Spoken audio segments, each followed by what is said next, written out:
যাই, জমিটা দেখে আসি। সবে পাঁচিল তুলেছে আর বাচ্চাগুলো সব তো নষ্ট করে ফেলবে। কবে তো কি হলো? ওই দিকটাতে যাচ্ছ? হ্যাঁ পাঁচিল দেওয়া ঘর, এই জায়গাটা হ্যাঁ আমি কিনেছি তো। ওইটা? হ্যাঁ, আসো আসো, দেখাবো, আসো। শোন দাঁড়া, কি হয়েছে? জমি আর পেলি না? জমি কিনবি, কষ্টের পয়সা, আমাকে একবার বলবি তুই। কেন, কি হয়েছে? যে জমিটা কিনেছিস ওইখানে ইচ্ছাধারী নাক থাকে। তোরা তো তখন অনেক ছোট, আমি তোর বাবা ওইখানে আড্ডা মারতাম, ওই কদবেল পাততে যেতাম, ওইখানে কুল পাততে যেতাম, তেঁতুল পাততে যেতাম। তাই একদিন আমাদের তাড়া করেছে আর বলেছে আমি ইচ্ছাধারী নাক, সব রকম রূপ ধারণ করতে পারে।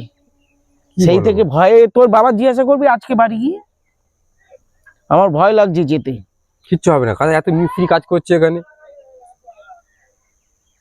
এত তো মিস্ত্রি কাজ করছে, কারণ কেউ তো একবারও বললো না যে এখানে সাপ আছে।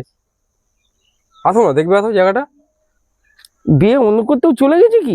হ্যাঁ, ও তো আবার বাই, আবার ও তো চলে গেছে হয়তো অন্য জায়গায়। মিস্ত্রি কাজ করছে, একদিনও দেখা পাইনি। দেখা পাইনি। চ তাহলে দেখি। জয় মা মনসা রক্ষা করো, জয় শিব শম্ভু রক্ষা করো। তোর ওটা হয় না কিছু, বলে ইচ্ছেধারী নাগ নাই আছে আর এখন। আর ঠাকুর দেবতা যেমনি আছে, ভূত পেট তেমনি আছে, আর তেমনি ইচ্ছাধারী নাগও আছে। ঠাকুরকে ডেকে নিয়েছে, আর কিচ্ছু হবে না। শিব শম্ভু রক্ষা করবে, মা মনসা রক্ষা করবে। ঠান্ডাটা পড়েছে বাবরে, এইখানে এসে একটু আশ্রয় পেলাম, এইখানে একটু রোদ পুইতে হবে। আর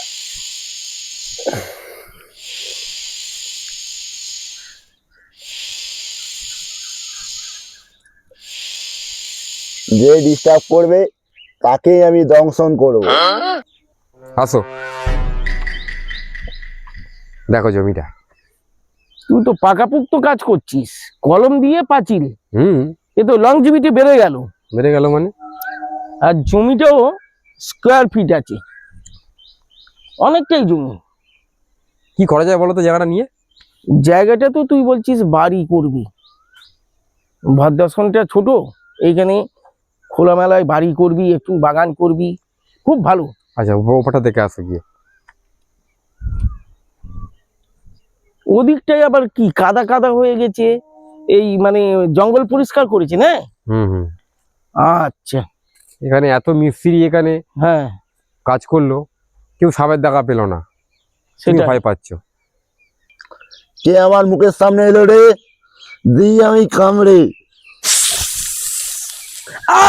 ঝুলে গেল রে, ঝুলে গেল। কি একটা কামড়ালো, মনে হচ্ছে ইচ্ছাধারী নাগ, আমি দেখতে পাইনি, জঙ্গলে ছিল। ও আমার তো এই জ্বলে যাচ্ছে সারা শরীর, তুই আমার ডাক্তার নিয়ে চ, ডাক্তার নিয়ে চ। কি বলে নাগ এখানে এসছে? আমি দেখতে পেলাম না। আমি এভাবে যেতে পারছি না, তুই আমার কাঁধে নে। বাবা রে বাবা, ভালো, এই মুহূর্তে ভালো বিপদে পড়লুম।